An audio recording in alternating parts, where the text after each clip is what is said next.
Another agricultural system here at Bradford Farms is their seafood production. Dr. David Brune, an ME Professor of Agriculture Systems Management, is in the process of creating a sustainable, cost-effective, and eco-friendly system to grow and produce shrimp. This system is controlled by algae that is used to regulate water quality. Paddle wheels within this system are used to speed up the photosynthesis of the algae. There are many things within this system that makes the process possible.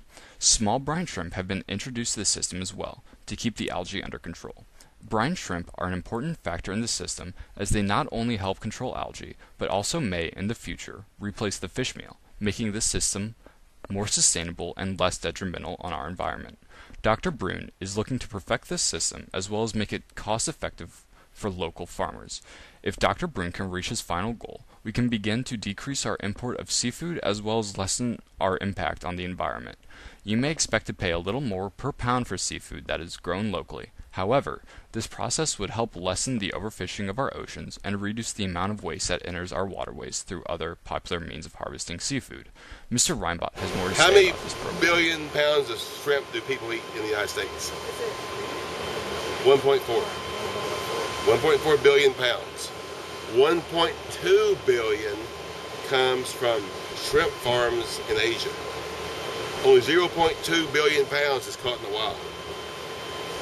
So most of the shrimp that we eat is Asian shrimp, and it's an ecological disaster. Have you ever heard of the hypoxia of the Gulf of Mexico?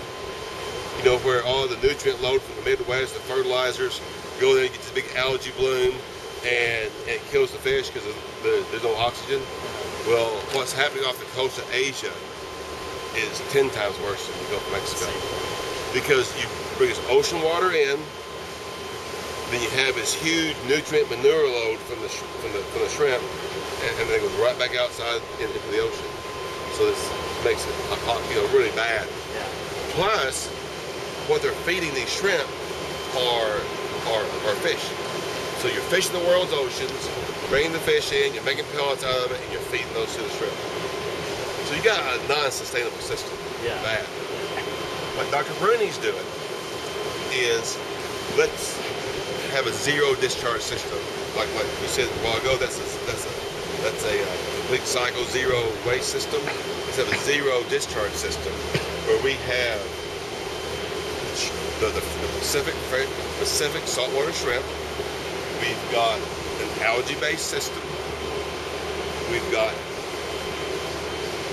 brine shrimp, and we've got tilapia. So you feed the shrimp, and they have waste products, and that stimulates the algae growth. Then the brine shrimp, did you ever see monkeys as a kid? Yeah. That's brine shrimp. Brine shrimp then consume a lot of the algae, and then that biomass that's left over from them gets consumed by the tilapia. So you have a zero discharge system. The algae and the brine shrimp and the tilapia keep the water clean.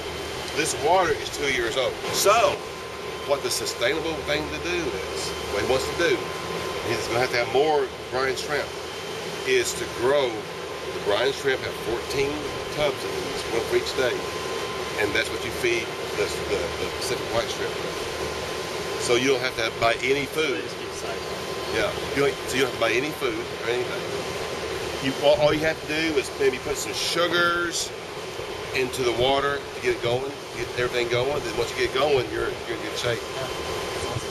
So that would be a very sustainable zero discharge system still, but you're producing some because he's feeding them a fish meal right now.